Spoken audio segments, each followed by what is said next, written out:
Salut YouTube, bienvenue dans cette nouvelle vidéo. Aujourd'hui je suis absolument ravie de vous retrouver puisqu'on va discuter de mes sagas en cours. C'est pas forcément une vidéo qui était dans ma to-do list de l'année en mode je vais faire une vidéo top 10, vous voyez, des trucs comme ça. Mais en fait je l'ai vu sortir sur pas mal de comptes que je suis ces derniers temps et à chaque fois j'étais hyper intéressée de voir c'était quoi les sagas en cours des gens parce que ça peut aussi bien représenter. Et mon chat il fait des trucs trop mignons dans le lit là-haut. Je peux pas... Oh elle est trop belle. Je peux pas vous montrer parce que je vais foutre en l'air tout mon setup.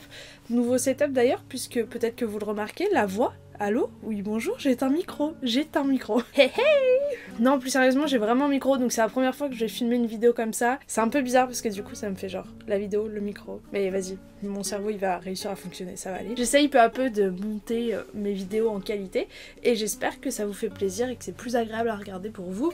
Surtout que je sais que beaucoup d'entre vous regardent mes vidéos sur votre télé, donc je me dis qu'il faudrait que les images soient à peu près potables. Bref, tout ça pour dire qu'on va parler de mes sagas parce que je trouve que c'est un sujet très intéressant qui vous permet de voir un peu des trucs pas forcément que j'ai lu l'année dernière et puis vous suivez tellement de gens que tu sais plus vraiment qui lit quoi par moment. Donc voilà, l'idée c'est ça, c'est de faire un petit update et de voir peut-être à la fin de l'année quelle saga j'aurais vraiment avancé ou pas, ça peut être rigolo aussi.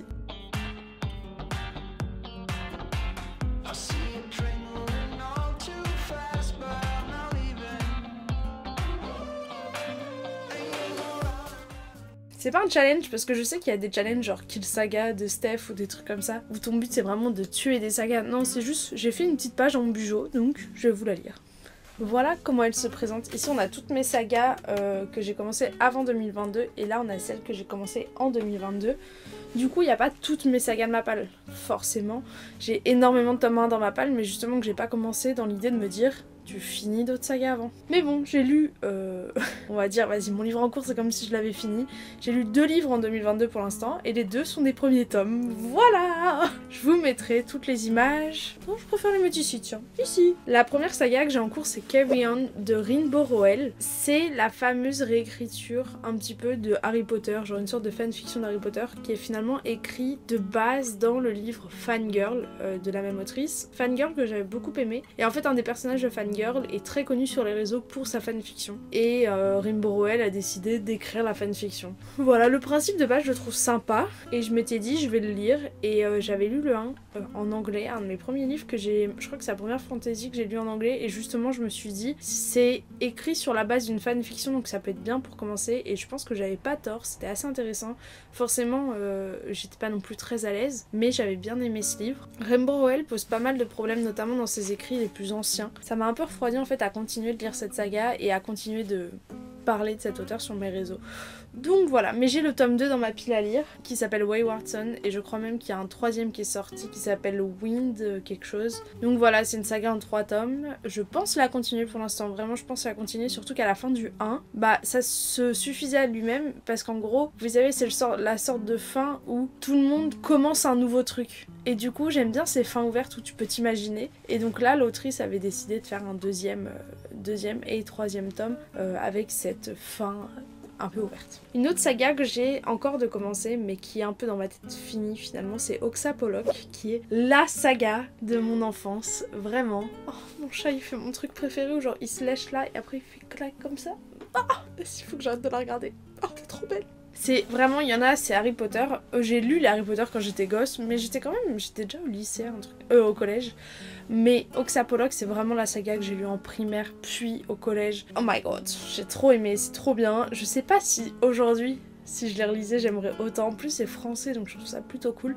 Et en fait, quand je travaillais en librairie, d'un coup, une fois, je passais dans le rayon jeunesse et je vois quoi? Un nouveau tome d'Oxapolok. Et je me suis dit, pardon. Et en fait, je m'étais rendu compte qu'ils avaient décidé de sortir le livre 10 ans à la fin d'Oxapolok, ce qui se passait. Et donc, l'héroïne a 10 ans de plus. Donc, c'est plus vraiment de la jeunesse, vu que je pense qu'elle doit avoir 25 ans, un truc comme ça.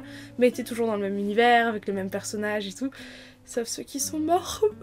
Oh mon dieu. Sauf que je me rappelle plus très bien de cette saga. Je sais qu'en général je l'ai trop aimé. J'ai encore ce fameux tome 7. Je crois que c'est un tome 7 du coup. J'avais commencé à lire mais j'avais pas aimé. Et en fait je m'étais dit il faut que je me lise au moins des résumés spoilants si ce n'est me relire toute la saga.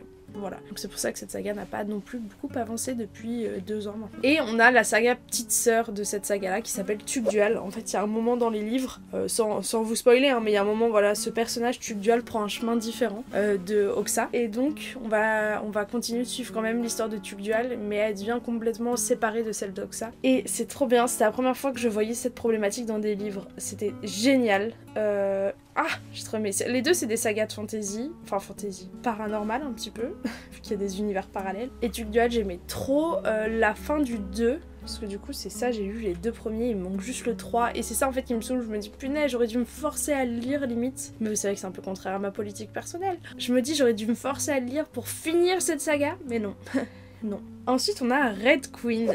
Oh là là, Red Queen, je sais plus quoi en penser, je suis perdue. Puisque j'ai lu le 1, énorme coup de cœur, j'ai trop aimé, je me suis dit, waouh, la fantaisie incroyable, comme j'en avais pas lu depuis très longtemps. Et puis j'ai lu le 2, et j'ai galéré à lire le 2, j'ai perdu mon livre 2, je sais pas si vous vous en souvenez, c'était une grande histoire sur ma chaîne, j'ai mis des mois. Bah, je l'ai pas retrouvé, je l'ai racheté, je l'ai toujours pas retrouvé toujours, donc je pense que je l'ai perdu quelque part. J'ai adoré le 1, j'ai adoré la moitié du 2, et puis la dernière moitié du 2, impossible à lire, j'arrivais pas. En fait, ce livre m'a vraiment mis en panne de lecture pour le coup, donc c'était un petit peu compliqué. Et j'ai même pas fini le 2 au final, il me restait moins de 100 pages et je les ai jamais finis. J'ai lu un résumé spoilant sur internet parce que je me suis dit, là de toute façon je sais même plus ce qui se passe, je suis perdue, je comprends rien, je vais finir le 2 en résumé spoilant et je reprendrai vraiment la saga à partir du 3, chose que je n'ai pas faite à ce jour.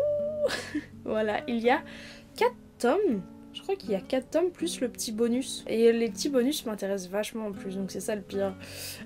Mais voilà, à continuer. Et celle-là, elle est encore d'actualité. Hein. Une autre, il s'agit d'une Bresse sous la cendre. J'avais dans ma première lecture, quand j'étais collège-lycée, j'avais lu le tome 1 et la moitié du 2. Et puis l'année dernière, c'était l'année dernière? Non, l'année encore d'avant, m'a pris l'envie de relire cette saga pour la continuer, et donc j'ai relu le tome 1 et j'ai encore plus aimé le 1 que la première fois. La première fois je l'ai lu, j'étais là en mode ouais, c'était bien, tu vois, j'ai passé un bon moment et tout, je recommande. Et la fois où je l'ai relu, je me suis vraiment dit c'était incroyable, vraiment c'était trop bien, j'adore ce tome 1, trop cool, je comprends pourquoi autant de gens l'aiment et tout. Et bah depuis je me suis dit faut que je lise le tome 2. Voilà. Donc le tome 2 est encore d'actualité, y a les 4 tomes qui sont sortis à ce jour, donc il y a plus qu'à comme on dit. Alors cette saga suivante, je ne sais point quoi faire. Il s'agit de Les Puissants de Vic James. J'avais lu le 1, ça remonte vraiment au moins à 5 ans. Trop aimé, incroyable, énorme coup de cœur, de la politique, des complots, j'étais là, je me suis fait nouvelle saga préférée, c'est sûr. J'avais reçu le 1 en service presse par Nathan en plus, qui a continué de m'envoyer les tomes suivants. Du coup j'ai reçu le 2 aussi, je crois pas que j'ai reçu le 3, je crois pas que j'ai le 3. Mais voilà, disons que le 2, c'est même pas moi qui ai décidé, il est arrivé comme ça, en surprise. Donc bref, tome 2 qu'il faut que je lise. C'est juste qu'en fait dans ce tome là, enfin dans cette saga là, vous avez énormément de points de vue différents, genre vous avez au moins 5 personnages différents, tous se relient entre eux, tous sont super intéressants, mais du coup je me rappelle plus du tout de la backstory des 5, donc je me dis qu'il faudrait que je relise le 1, mais j'ai la flemme, j'ai vraiment la flemme, donc je sais pas, pour l'instant ces 2 tomes traînent et voguent dans ma pile à lire. On a ensuite la saga Inaccessible. Alors ça, le tome 1, je l'ai lu, je me rappelle, j'étais en vacances chez mes grands-parents, j'ai trop aimé. C'était un gossip girl un peu futuriste, dans une tour où plus t'habites haut, plus t'es riche, enfin bref, incroyable, trop bien, j'adorais. J'ai tellement aimé que c'était à une époque où je lisais pas en anglais, j'ai commandé le tome 2 sur internet, dès qu'il est sorti. En me disant de toute façon je pourrais jamais attendre la traduction, blablabla. J'ai commencé à le lire, j'ai pas réussi, c'était trop difficile. Donc je l'ai abandonné. Enfin je l'ai abandonné. J'ai laissé le marque-page dedans en me disant je le finirai plus tard. Entre temps le 2 a été traduit en français, le 3 est sorti en anglais, et le 3 a été traduit en français aussi. Et je suis toujours sur le 1. Je sais plus dans quelle langue les lire, j'hésite à tous me les racheter en anglais, me refaire une lecture parce que ma soeur m'avait tué le tome 1, genre vraiment elle avait arraché des pages. Donc voilà. Que faire? Je ne sais pas. The Curse de Marie Rutkowski, je l'avais lu au même moment qu'Une Bresse sous la cendre. En fait, j'avais complètement mélangé les 2 histoires. Je me suis rendu compte à ma relecture d'Une Bresse sous la cendre. Du coup, je sais plus si j'ai autant... Je sais que j'avais adoré le The Curse, mais j'hésite à les relire en anglais. Plutôt à m'acheter un box set anglais. En plus, Illumicrate et Fairyloot, je crois, ils viennent de faire des superbes éditions de cette saga. J'aurais peut-être dû l'acheter, je ne sais pas. Mais voilà, j'ai aussi le tome 2 en français dans ma palle, donc c'est pour ça, est-ce que je revends les 2 en même temps? Je trouve ça un peu bête de revendre pour racheter, donc je pense que je vais lire les deux en français et puis après je passerai la suite en anglais. On est encore dans de la fantaisie avec les Chroniques lunaires de Marissa Meyer. Oh là là, j'ai l'impression qu'on est sur le YouTube de 2012. J'avais lu le 1 et le 2 que j'ai beaucoup aimé. En plus, je me rappelle que j'avais lu le 2 mais vraiment en mode 1 an ou 2 après avoir lu le 1, donc vous voyez, je me suis quand même accrochée. J'ai le 3 dans ma palle qui est magnifique. Attendez, je vous l'attrape. Je sais pas, je trouve ce livre mais trop beau. Non? Qu'est-ce que vous en pensez? C'est une bricasse par contre. Donc voilà, il faut que je continue cette saga. Mais en plus je m'en rappelle à peu près et il y a plein de gens. En plus c'est des tomes compagnons, donc voilà, en fait c'est chaque fois tu fais un duo ou un trio de personnages et je crois que c'est dans le dernier, dans Winter, qu'ils se retrouvent tous. Ensuite on a, au début je m'étais dit que j'allais pas mettre les sagas avec des romans compagnons et puis finalement je les ai ajoutés. Donc il s'agit de Ten Teeny Breath. C'est incroyable, depuis que j'ai eu le Covid, j'ai la voix elle se casse en 2 minutes. Vraiment, dès que je parle 20 minutes d'affilée, j'ai la voix cassée. Ten Teeny Breath par Kay Tucker, je crois. Les deux premiers suivent la même personne. Ah non, même pas forcément. Mais le 3, en tout cas, suit la petite sœur du 1. C'est des romances et c'est assez sympa. Les deux personnages sont traumatisés, c'est génial. Ensuite, on a The Player de Kay Bromberg, où j'ai lu le 1. C'est pareil, encore de la romance. Et ça, c'est de la romance. Je pense honnêtement, et je crois que je vous l'avais dit dans mon point lecture, que je crois que cette scène me marquera à jamais. Il y a une scène de sexe dans le 1, je suis encore toute choquée. Je dis pas que c'est mauvais, non, vraiment c'est même au contraire, genre c'est vraiment tellement bien écrit que tu te dis what? Genre, oh my god. Et vraiment, cette scène me marquera toute ma vie, je pense. Donc voilà, j'ai envie de lire le 2, mais j'ai trouvé que le 1 avait énormément de scènes de cul. Et du coup, là, je suis pas trop dans un mood à lire du smut. Donc, voilà. Ensuite, on a The Raven Cycle par Maggie Stiefvater, c'est ça. C'était la saga que je lisais en lecture commune avec Léonie. Et c'est un peu la saga qui m'a forcée à lire en anglais. Puisqu'on a lu le 1 en lecture commune, Léo lisait en anglais depuis longtemps. Et du coup, j'étais obligée de continuer avec elle dans le même rythme. Mais j'avais pas si kiffé que ça le 1 sur le moment. Et puis en fait, en le refermant, des mois après, je me rappelle encore de l'histoire, je me rappelle encore de la mythologie. C'est très spirituel, très mystique comme bouquin. Ça me donne envie de continuer. Voilà, en plus j'ai les 4 tomes dans ma palle, je les avais achetés sur Vinted à une fille de ma ville, donc faut que je continue. Mon doudou d'amour, The Cruel Prince. Voilà, dans ma pile à lire de 2022, il y a le tome 3. Et je sais plus si j'ai mis aussi les petites histoires à lire à côté. Ça va être trop bien, j'ai trop hâte de lire le 3. J'ai lu le 1 en 2020, le 2 en 2021 et donc le 3 en 2022. Et cette saga sera peut-être finie cette année. J'en pleure d'avance. Ensuite j'ai mis Il faut flinguer Ramirez. C'est une saga de BD. J'ai lu les 2 premières que j'ai beaucoup aimées. C'est très loufoque, très décalé, c'est génial. Je vous en ai déjà parlé, franchement... Franchement, j'ai la flemme de vous refaire un résumé, mais en gros, c'était un truc de...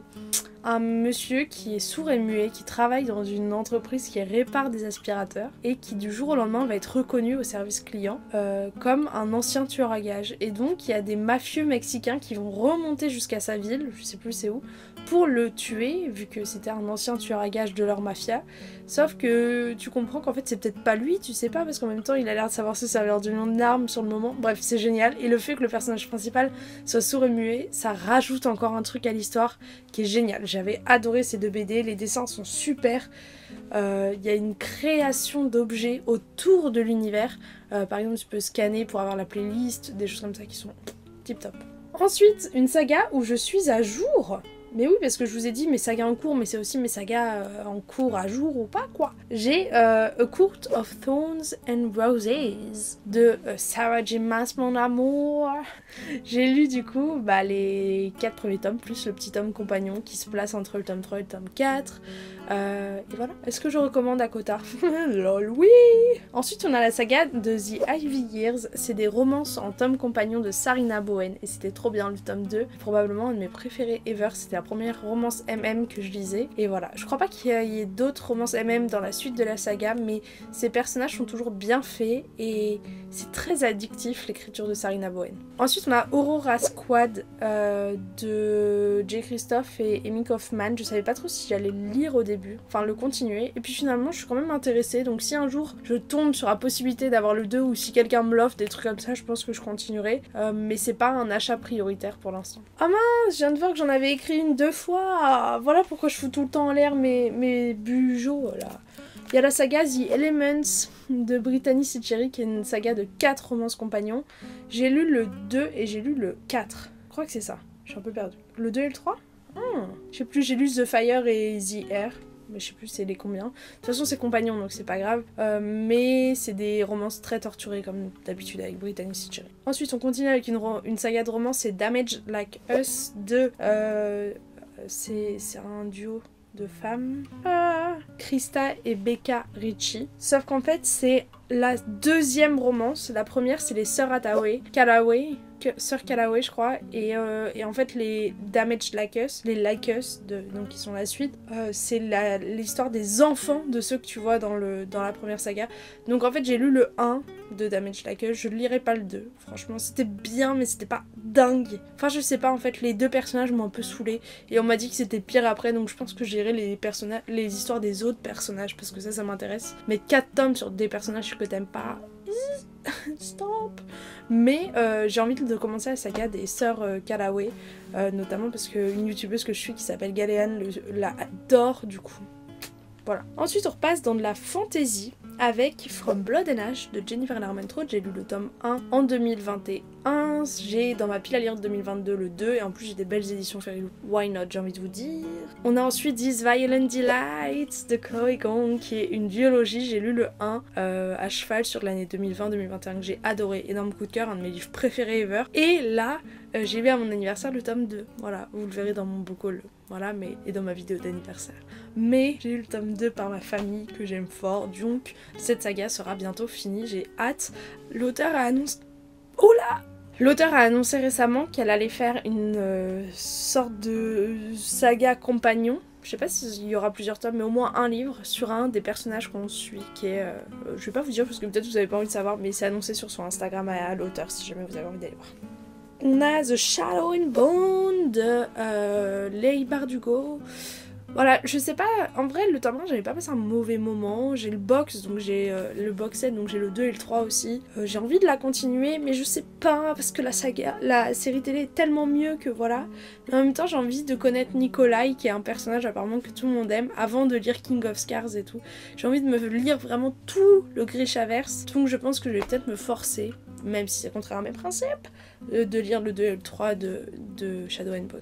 Ensuite, une de mes sagas coup de cœur de 2021 aussi, c'était Serpent and Dove de Shelby Mayurin. J'ai le tome 2 dans ma pile à lire. Et du coup, le 1, c'est une saga en 3 tomes. Donc voilà, il me manque encore 2 tomes à lire. Mais c'est trop cool. C'est vraiment trop bien. Et je crois que Shelby Mayurin a annoncé, oui j'ai vu ça récemment, elle va faire un tome spécial, enfin une espèce de saga compagnon. En fait elle arrivait pas, elle a annoncé dans son post, elle arrivait pas à quitter l'univers de Serpent and Dove. Et surtout il y a quelqu'un qui lui a demandé qu'est-ce que vont advenir tel et tel personnage, enfin tel cast de personnages du roman. Et donc elle a décidé d'écrire leur histoire à eux. Donc voilà, je me demande même si c'est pas une sorte de préquel un petit peu.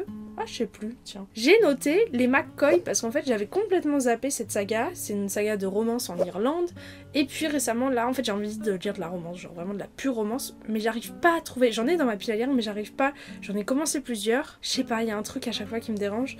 Et puis je suis allée du coup en librairie et je me suis acheté le tome 4 des McCoy. Et je pense que ça peut peut-être le faire, c'est juste que c'était tellement une grosse brique que j'ai pas voulu enchaîner direct après Crescent City, forcément. Et du coup, en voyant que j'avais mis les tomes compagnons, parce que les McCoy, les 2 premiers sont sur un couple, et ensuite le 3 et le 4 sont sur des couples différents, je me suis dit que j'avais oublié d'autres romances, comme par exemple les Brown Sisters de Talia Hibbert, où vous avez Get a Life Chloe Brown, Take a In Danny Brown, Get je sais pas quoi l'autre. Et en fait j'ai pas trop aimé le 1, j'ai même pas lu la fin, genre il me reste 50 pages du bouquin que j'ai jamais lu, et je m'en carre l'oignon, genre vraiment, j'ai même pas envie de savoir ce qui leur arrive.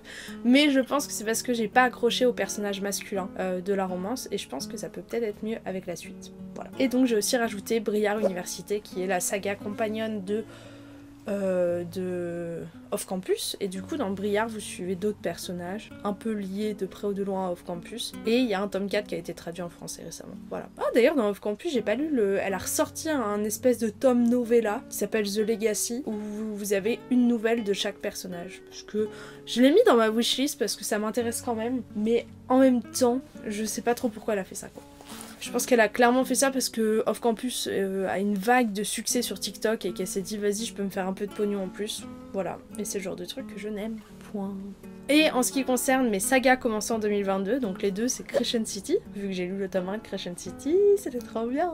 Et le tome 2 est sorti, je l'ai déjà acheté, du coup il y a peut-être moyen que je sois à jour à la fin de l'année 2022 sur mes sagas. Et l'autre saga c'est The Inheritance Games, que j'ai lu la moitié, c'est trop bien, j'adore. Et je pense qu'en fait la fin du 1 ça va être tellement addictif que je vais vouloir acheter le 2 et je crois qu'il y a un 3 aussi. Voilà, donc ça je suis plutôt contente.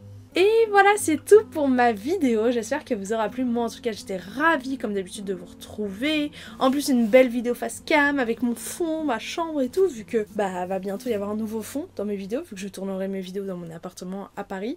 Vous continuerez de voir ça en vlog, dans les vlogs mensuels notamment, mais voilà, dites un bisou à ce décor. Je vais quand même vous faire un truc sympa, vous inquiétez pas, un truc convivial, vous connaissez. Je vous souhaite à tous un super dimanche, une bonne semaine, plein de bonnes choses, et je vous dis à dimanche prochain du coup, pour une nouvelle vidéo. Ciao ciao.